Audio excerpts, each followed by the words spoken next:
Hello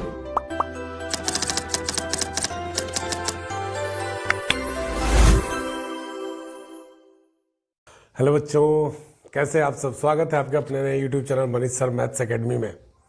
आज हम लोग स्ट्रेट लाइन के डिफरेंट कंसेप्ट को अटेंड करने वाले हैं। कोऑर्डिनेट ज्योमेट्री सेक्शन के 11th क्लास के एनसीईआरटी मैथमेटिक्स को पढ़ेंगे हम लोग और जानेंगे कि स्ट्रेट लाइन क्या होता है और स्ट्रेट लाइन के डिफरेंट कंसेप्ट और डिफरेंट इक्वेशन को अटेंड करने वाले हैं। तो बहुत इंपॉर्टेंट चैप्टर है, बहुत मज़ा आने वाला है चैप्टर में। तो चीज़ों को बहुत ही बेसिक से हम लोग पढ़ने वाले हैं जिसका यूज़ स्ट्रेट लाइन में होने वाला है। तो सबसे पहले चलिए देखते हैं कि स्ट्रेट लाइन बताने से पहले, स्ट्रेट लाइन को डिफाइन करने से पहले कुछ कंसेप्ट को अटेंड कर लेते हैं।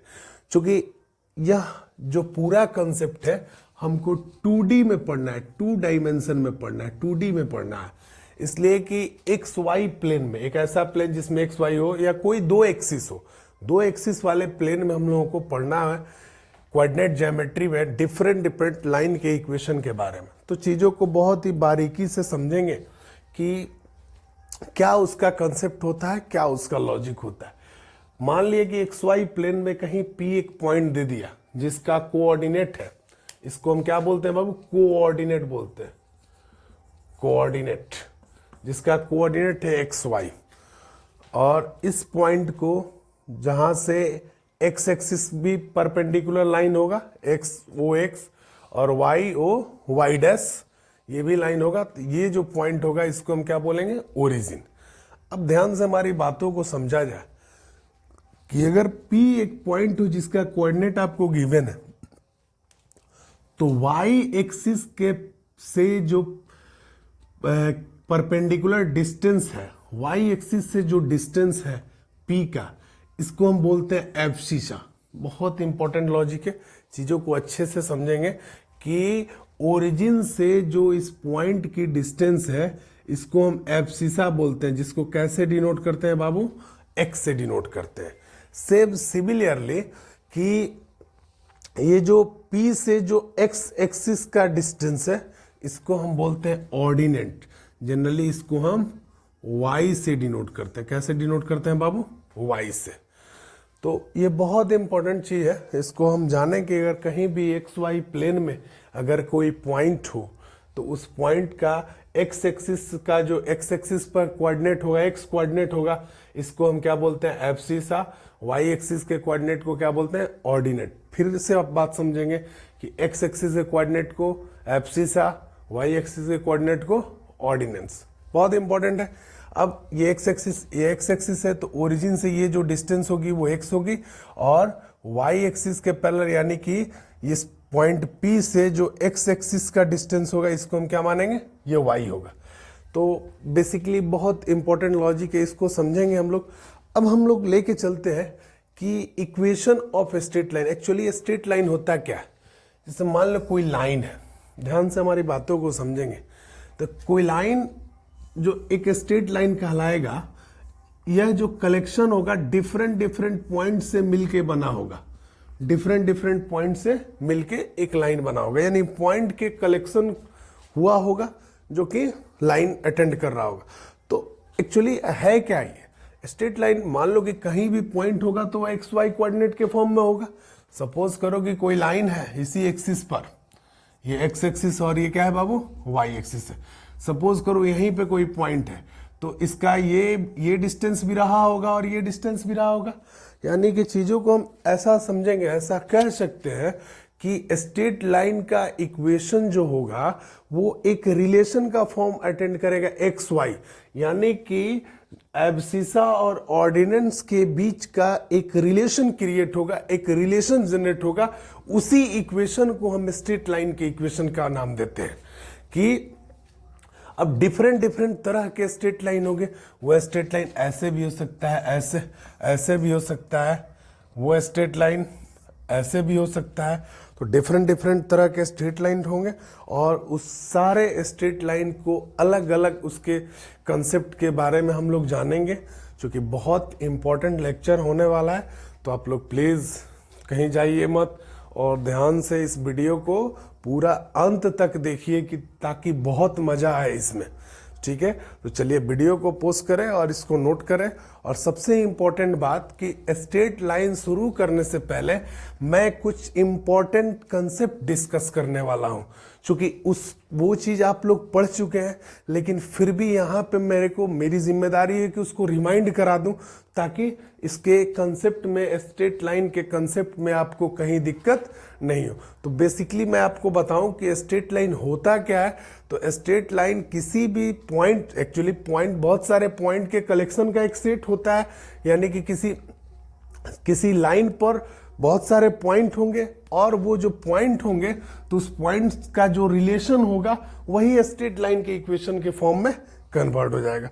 तो बहुत मजा आने वाला है। तो चलिए प्लीज वीडियो को पुश करें और इसको नोट करें। तो देखते हैं हम इसके बेसिक कंसेप्ट के बारे में। तो देखिए बाबू, सबसे important logic, next point, distance between two point. दो बिंदुओं के बीच की दूरी, दो बिंदुओं के बीच की दूरी के बारे में हम लोगों को जानना है और इसके इंपॉर्टेंट कंसेप्ट डिस्कस करने हैं कि किसी भी लाइन के पॉइंट, अगर कहीं दो पॉइंट है, एक पॉइंट P जिसका कोऑर्डिनेट मैंने मान लिया x1 y1 और एक पॉइंट यहां दे दिया Q जिसका कोऑर्डिनेट मैंने मान लिया x2 y2, तो इसके बीच का दूरी डिस्टेंस क्या होगा। तो PQ डिस्टेंस को D से अगर डिनोट करते हैं तो D is equal to actually PQ, या distance D is equal to होता है अंडर रूट x1 y1। क्या होता है बाबू, x2 माइनस x1 का whole square plus y2 minus y1 का होल स्क्वायर। बहुत इंपॉर्टेंट लॉजिक है, इसको आप अच्छे से समझेंगे।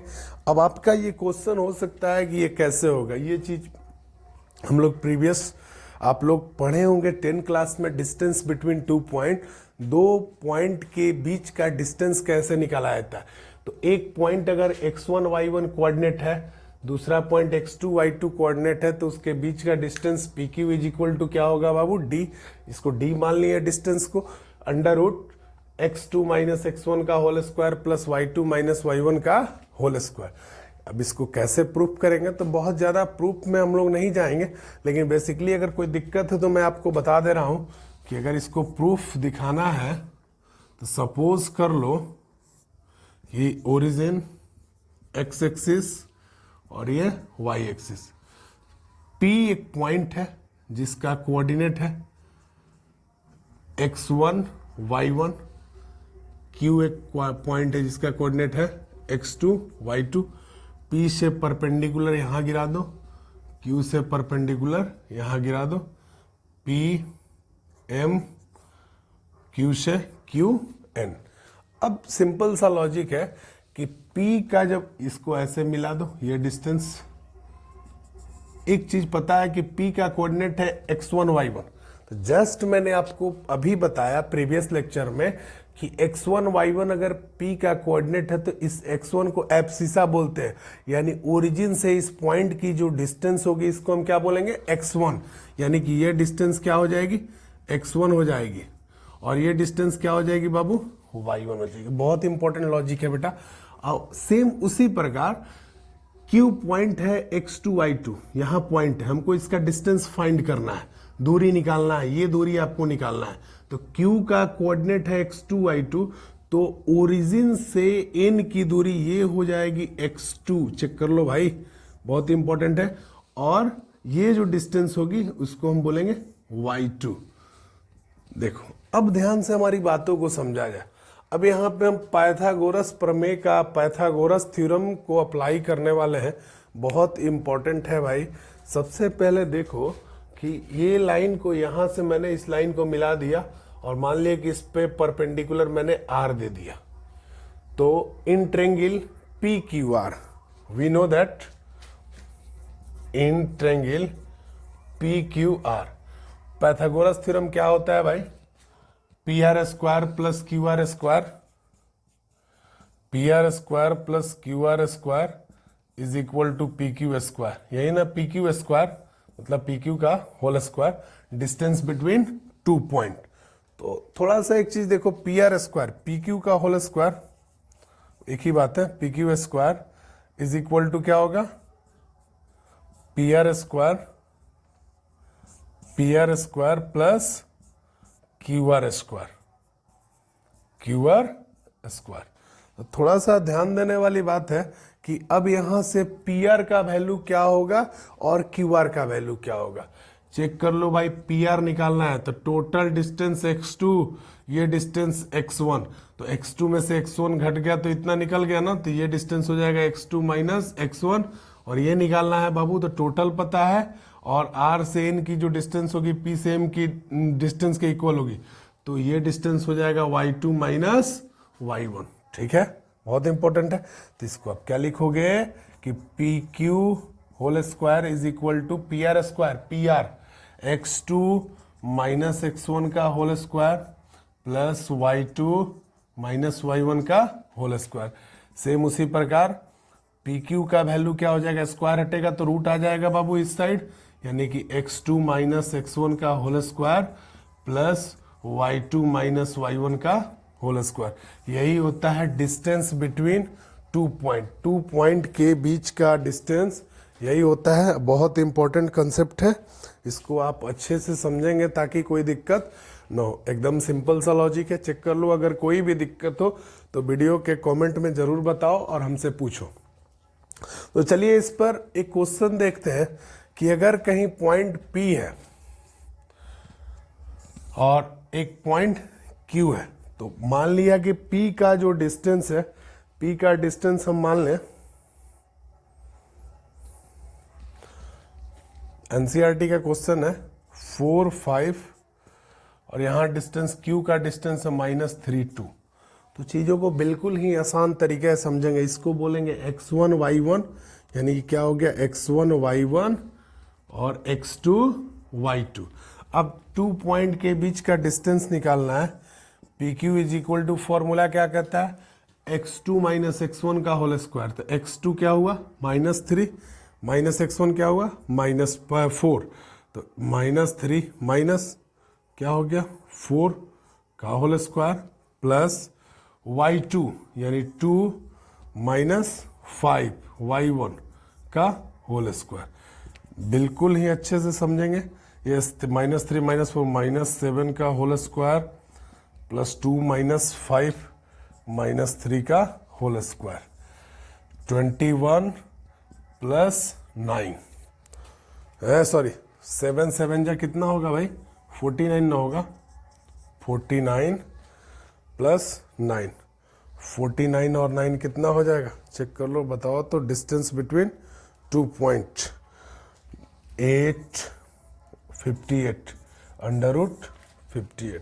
तो ये हमारा इसका डिस्टेंस होगा, पी क्यू का डिस्टेंस हो जाएगा, जो कि पॉजिटिव ही रिजल्ट देगा, निगेटिव नहीं देगा। ठीक है ना। तो बहुत अच्छा कंसेप्ट है ये। डिस्टेंस बिटवीन 2 पॉइंट, 2 पॉइंट के बीच का डिस्टेंस दिखा रहा है। तो चलिए इसको जल्दी से आप नोट करें, ताकि इसमें अगर कहीं दिक्कत हो तो प्लीज़ आप ज़रूर हमको बताएं। इसमें कहीं दिक्कत नहीं होनी चाहिए। अगर P से Q की दूरी निकालनी है आपको, P और Q का कोऑर्डिनेट गिवन है, तो इसको P से मैंने परपेंडिकुलर PM दे दिया, Q से QN किस पर, वो x एक्सिस पर। अब चूंकि यह डिस्टेंस, चूंकि ये x1 y1 एब्सिसा और ऑर्डिनेट्स, तो ये डिस्टेंस क्या होगी y1 होगी, और ये डिस्टेंस x1 x एक्सिस पर x कोऑर्डिनेट यानी कि x1। सेम उसी प्रकार, और ये डिस्टेंस निकाल लेंगे, पाइथागोरस थ्योरम यूज करेंगे, डायरेक्ट आपका इसका पी क्यू का वैल्यू निकल जाएगा। तो प्लीज वीडियो को पूछ करें और तुरंत इसको नोट करें। मिलते हैं नेक्स्ट कंसेप्ट में। बहुत अच्छा कंसेप्ट है, बहुत मजा आने वाला है। तो चलिए प्लीज वीडियो। तो बाबू नेक्स्ट देखते हैं स्ट्रेट लाइन के प्रीवियस कंसेप्ट जो कि हम लोग पढ़ चुके हैं। बस ये उद्देश्य बताने का सिर्फ यही है कि आपका रिवीजन हो जाए, और ताकि हम स्ट्रेट लाइन के कंसेप्ट को अटेंड कर सके। तो अब हम लोग देखेंगे सेक्शन फॉर्मूला के बारे में।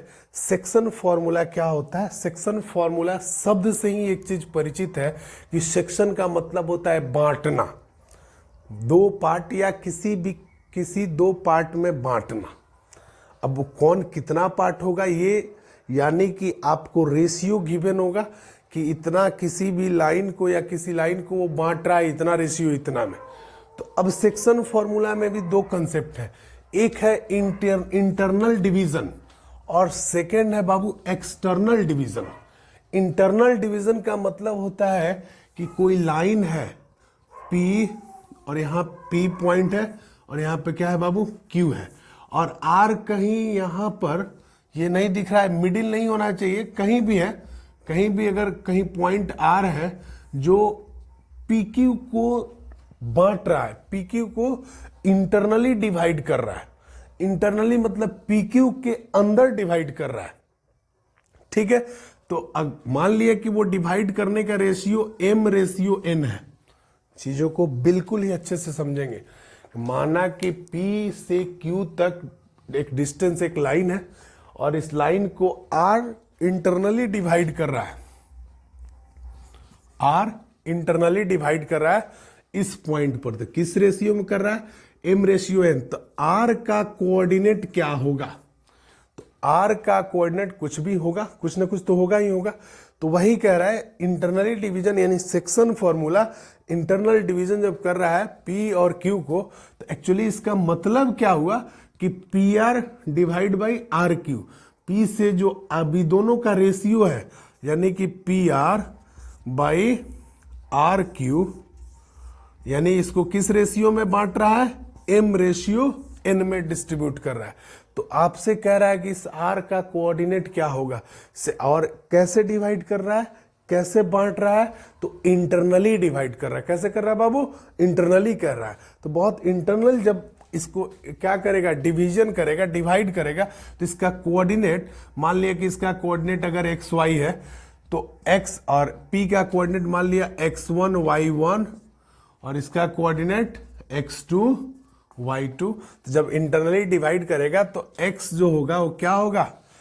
MX2 प्लस NX1, ठीक है। MX2 plus NX1 divided by M plus N। Check कर लो भाई, बहुत इंपॉर्टेंट है। सेम उसी प्रकार Y कोऑर्डिनेट क्या होगा? तो सेम वही होगा MY2 plus NY1, MY2 plus NY1 divided by M plus N। तो कोऑर्डिनेट ऑफ XY क्या होगा भाई? कोऑर्डिनेट ऑफ XY क्या होगा? MX2 plus NX1 divided by M plus N, कमा ये एब्सिशा ऑर्डिनेट्स क्या होगा? MY2 plus NY1 divided by M plus N। ये वैल्यू हो जाएगा हमारा इसका कोऑर्डिनेट का। कब? जब वह इंटरनली डिवाइड करेगा तब। लेकिन बाबू, जब एक्सटर्नली डिवाइड करने का मतलब क्या हो गया? ये थोड़ा सा लॉजिकल है। एक्सटर्नली डिवाइड करने का मतलब कि P से कहीं R डिवाइड कर दे रहा है। जैसे यहाँ पे P से Q के बीच में ना कहीं R डिवाइड कर रहा है। अब ये एक्सटर्नली डिवाइड करने का मतलब कोई लाइन बाहर से उसको डिवाइड कर रहा है। बाहर से डिवाइड करने का मतलब कि इसको हम वहां से रेशियो, जैसे मैंने R से रेशियो यहां से यहां का रेशियो लिया, फिर Q से R का रेशियो लिया, तब ना M/N हुआ। तो मान लिया कि P। तो सेक्शन फॉर्मूला पे बाबू एक क्वेश्चन हम लोग देखते हैं। क्वेश्चन ये है कि the coordinate of the point which divides in the line segment joining the point A and B। A और B को ज्वाइन कर रहा है, ज्वाइनिंग द पॉइंट A और B। क्या कर रहा है क्वेश्चन? फिर से पढ़ो। The coordinate of the point which divides the line segment joining the point, माने ये दो पॉइंट को जो ज्वाइन कर रहा है उसमें एक कोऑर्डिनेट आपको फाइंड करना है जिसका जो क्या कर रहा है? Point which divide the line, माने उस लाइन सेगमेंट को, ये दो पॉइंट से ज्वाइनिंग जो लाइन सेगमेंट है उस लाइन सेगमेंट को क्या कर रहा है? वो डिवाइड कर रहा है। और कैसे डिवाइड कर रहा है बाबू? कैसे डिस्ट्रीब्यूट कर रहा है? उसको तोड़ रहा है इंटरनली इन द रेशियो क्या है? 1:3। यानी कि कोई दो पॉइंट है A B, A का कोऑर्डिनेट है 1 - 3 और एक पॉइंट है B जिसका कोऑर्डिनेट क्या है बाबू? -3 9। अब इसको कहीं ए बी को कहीं पॉइंट सी, इसको क्या कर रहा है, सी पॉइंट सपोज करो यहां दे दो, सी पॉइंट जो है इसको इसके बीच में इंटरनली इसको बांट रहा है। ध्यान से हमारी बातों को समझेंगे। इंटरनली इसको बांट रहा है, जिसका रेशियो किस रेशियो में बांट रहा है बाबू, 1:3 में बांट रहा है। तो अब आपको फाइंड करना है कि इस सी का कोऑर्डिनेट क्या होगा। मैंने अभी बताया आपको कि कोई पॉइंट P है जिसका कोऑर्डिनेट x1 y1 है, और Q जिसका कोऑर्डिनेट है x2 y2। अगर यहां पे कहीं इंटरनली R डिवाइड कर रहा है तो मान लिया कि इसका कोऑर्डिनेट क्या होगा, एक्स वाई होगा, या अभी मत मानो, डायरेक्ट इसका वैल्यू रख दो, और ये इसको m/n में डिस्ट्रीब्यूट कर रहा है, तो r का कोऑर्डिनेट क्या हो जाएगा, mx2 plus nx1 divided by m plus n, और my2 plus ny1 divided by m plus n। m और n क्या है, तो जो इंटरनली जो डिवाइड कर रहा है तो वो रेशियो है, तो यहाँ पे m का वैल्यू क्या होगा 1, n का वैल्यू क्या होगा 3, 1 minus 3 x1 y1 x2 y2। तो coordinate of C is equal to क्या होगा, कोऑर्डिनेट ऑफ C क्या होगा बताएंगे आप लोग। सबसे पहले mx2, तो mn 1 into x2 -3 plus nx1 3 into 1 divided by m plus n 1 plus 3। Check कर लो भाई, बहुत सिंपल है, एकदम लॉजिकल कंसेप्ट है। x1 y1 x2 y2 mn, simple इसको यहाँ पे सब्स्टिट्यूट कर देना है फॉर्मूला पे, कुछ नहीं करना है बेटा, एकदम सिंपल क्वेश्चन है ये। तो हमारा x कोऑर्डिनेट हो गया, y कोऑर्डिनेट क्या हो जाएगा बताओगे, क्या होता है my2, my2 1 into 9 plus ny1 3 into -3 divided by 1 plus 3, ये कोऑर्डिनेट हो जाएंगे। ये -3 प्लस 3 डिवाइडेड बाई 4 कमा 9 3 3 जा -9 डिवाइडेड बाई 4, यानी इसका कोऑर्डिनेट हो जाएगा 0 0। चेक कर लो भाई, जो the coordinate of the point which divide the line segment join A and B, A और बी को जो ज्वाइन कर रहा है किसमें, इंटरनली इन द रेशियो क्या बाबू 1:3, तो वो कोऑर्डिनेट क्या हो जाएगा, सी का कोऑर्डिनेट क्या हो जाएगा 0 0 पर उसको डिस्ट्रीब्यूट कर रहा है, और 0 0 पर उसको, या 0 0 पर बांट रहा है। तो चलिए प्लीज जल्दी से इस क्वेश्चन को नोट करें, और एक छोटा सा और कंसेप्ट है, बहुत ही मजेदार है, उसको देखते हैं। उसके बाद मैं स्ट्रेट लाइन के डिफरेंट कंसेप्ट को स्ट्रेट लाइन में हम इन करेंगे, एक बेसिक छोटे से कंसेप्ट के बाद। तो चलिए जल्दी से इसको नोट कर ले बाबू। एरिया ऑफ ट्रायंगल, ये भी बहुत छोटा और बहुत ही अच्छा लॉजिक है, हालांकि इस क्वेश्चन को बनाने में कहीं दिक्कत नहीं होने वाले। एरिया ऑफ ट्रायंगल के बारे में समझते हैं कि एरिया ऑफ ट्रायंगल क्या होता है, बहुत ही बेसिक कंसेप्ट है। अगर हमारे 3 कोऑर्डिनेट 3 वर्टिक्स गिवन हो, वर्टिसेस गिवन हो, तो एरिया ऑफ ट्रायंगल निकालने का क्या फॉर्मूला होता है। अगर आपके कोऑर्डिनेट ए, जिसका ए पॉइंट जिसका कोऑर्डिनेट x1 y1, b जिसका कोऑर्डिनेट x2 y2, c जिसका कोऑर्डिनेट x3 y3 गिवन हो, तो एरिया ऑफ ट्रायंगल हम कैसे निकालेंगे बेटा, यही फॉर्मूला होता है ना एरिया ऑफ ट्रायंगल निकालने का, ए बी सी जिसका coordinate x1 y1 x2 y2 x3 y3। तो एरिया ऑफ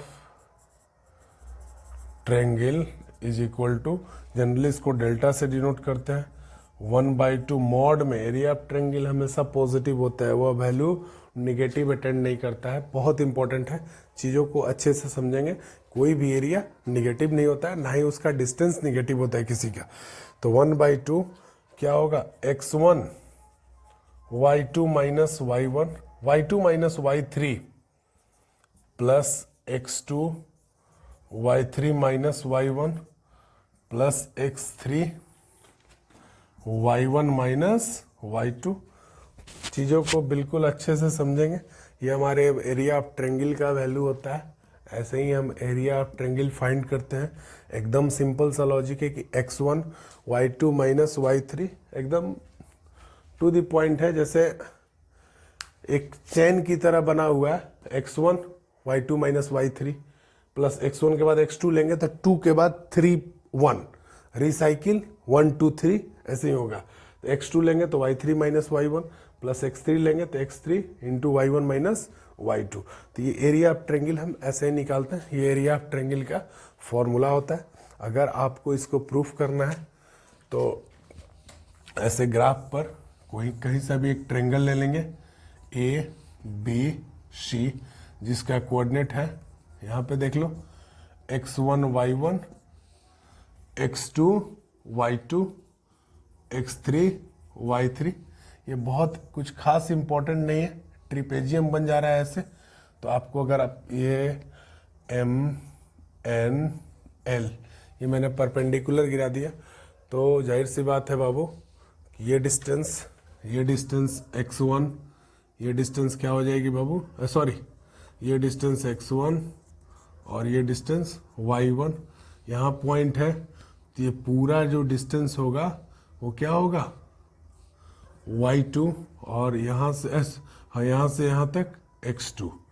फिर ये अगर इसका कोऑर्डिनेट x3 y3, तो ये डिस्टेंस y3, और यहाँ से O से ओरिजिन से L की दूरी हो जाएगी x3।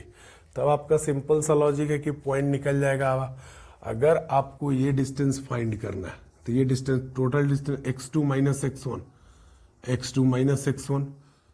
ये डिस्टेंस निकालना है तो टोटल माइनस यहाँ से यहाँ तो x3 माइनस x2, ठीक है। उसी प्रकार आप क्या निकालोगे, एरिया निकाल लो, A B M A B N trapezium plus N B C L minus क्या कर देना है, ए सी एम एल, इसको सब्सट्रैक्ट कर दोगे तो ये रिजल्ट, ये वैल्यू निकल जाएगा। तो ये बेसिक सा फॉर्मूला है, बेसिक सा कंसेप्ट है, इसको आप अच्छे से समझते हैं तो हमेशा याद रखेंगे कि एरिया ऑफ ट्रेंगल का यही फॉर्मूला होता है। अब एक और बात, सबसे इंपॉर्टेंट बात मैं आपको ये डिस्कस कर दूं, the area of a triangle. अब अगर एरिया ऑफ ट्रेंगल 0 होगा, ध्यान से एक चीजों को समझेंगे। इफ, नोट में इसको लिख लेना, नोट में इंपॉर्टेंट है कि if area of triangle is 0, अगर एरिया ऑफ ट्रेंगल 0 होगा, then A B C are lies in a line, एक लाइन पर प्रेजेंट होंगे ए बी सी। अगर एरिया ऑफ ट्रेंगल 0 हो, ध्यान से फिर से समझेंगे कि इफ एरिया ऑफ ट्रेंगल, माने किसी ट्रेंगल का जो एरिया हम फाइंड कर रहे हैं वो अगर 0 आ जाए तो ये तीनों पॉइंट जो होंगे एक सीधे लाइन पर स्थित होंगे, यानी कि इसको हम अनदर भाषा में हम बोल सकते हैं कोलिनियर होंगे, ठीक है ना। जब कोलिनियर होंगे तो एरिया ऑफ ट्रेंगल 0 होगा, और जब एरिया ऑफ ट्रेंगल 0 होगा तो लाइन क्या होंगे, कोलिनियर होंगे। बहुत इंपॉर्टेंट लॉजिक है, छोटा लॉजिक है, बेहतरीन है। तो चलिए मैं एक क्वेश्चन, सिंपल सा क्वेश्चन करके दिखा रहा हूं। मान लेंगे कि एक कोऑर्डिनेट हम दे दें 4 4 A, B coordinate example B 3 minus 2, C का कोऑर्डिनेट क्या मान ले भाई, क्या दिया, एनसीईआरटी क्वेश्चन है, -3 16 मान लो। ये 3 पॉइंट है, x1 y1, x2 y2, x3 y3। अब यहाँ से इसका एरिया अगर आपको फाइंड करना है तो इसका एरिया कैसे निकालोगे, सिंपल सा लॉजिक है भाई। एरिया ऑफ ट्रेंगल को डेल्टा से डिनोट करते हैं 1/2। एरिया ऑफ ट्रेंगल कैसे निकालोगे बताओ तो, x1 को ले लेंगे 4, y2 minus y3 y2 minus y3 -2 minus 16, उसके बाद प्लस x2 3 को ले लेंगे, y3 minus y1 16 minus 4 next plus x3 को ले लेंगे, x3 क्या है बेटा -3, तो क्या है बाबू y1 minus y2 4 minus y2 कितना है -2, तो ये हो गया +2, मॉड में कर देंगे पॉजिटिव रिजल्ट देगा 1/2। देखो यहां मैं बना रहा हूं क्या होगा डेल्टा का वैल्यू 1/2 4 -2 माइनस 16 -18 3 16 में से 4 गया कितना हुआ बाबू 12 36 प्लस 36 -3 4 to 6 -18 यानी 1/2 ये हो जाएगा -72 प्लस 36 -18 कितना होगा 1/2, ये हो जाएगा -36 माइनस ये कितना होगा ये -54 1/2 -54 मॉड में, मॉड से बाहर बेटा हमेशा कौन सा रिजल्ट देगा पॉजिटिव रिजल्ट देगा, तो 54 डिवाइडेड बाई 2, तो ये कितना होगा 27 स्क्वायर यूनिट 27 स्क्वायर यूनिट, ये हमारा एरिया ऑफ ट्रायंगल का वैल्यू होगा। तो चीज़ों को बिल्कुल ही अच्छे से समझेंगे प्लीज़, एक एक कंसेप्ट मैं आपको बताने वाला हूँ, क्योंकि यह वीडियो जो है बहुत लंबा हो जाएगा अगर मैं एक एक चीज़ को डिस्कस करूँगा, तो मैं आपको सेम इस सीरीज़ का एनसीईआरटी सीरीज का नेक्स्ट एक्सरसाइज नेक्स्ट कंसेप्ट यानी कि स्ट्रेट लाइन के पूरे डेफिनेशन को एक एक कंसेप्ट को डील करने वाला हूँ। तो आप प्लीज़ मेरे चैनल पे बने रहें और वीडियो को अच्छे से देखते रहें। प्लीज़ लाइक सब्सक्राइब कुछ करना है करो, ना करना है मत करो, लेकिन देखो यार कुछ तो कुछ मिलेगा ही। थैंक यू, मिलते हैं नेक्स्ट वीडियो में।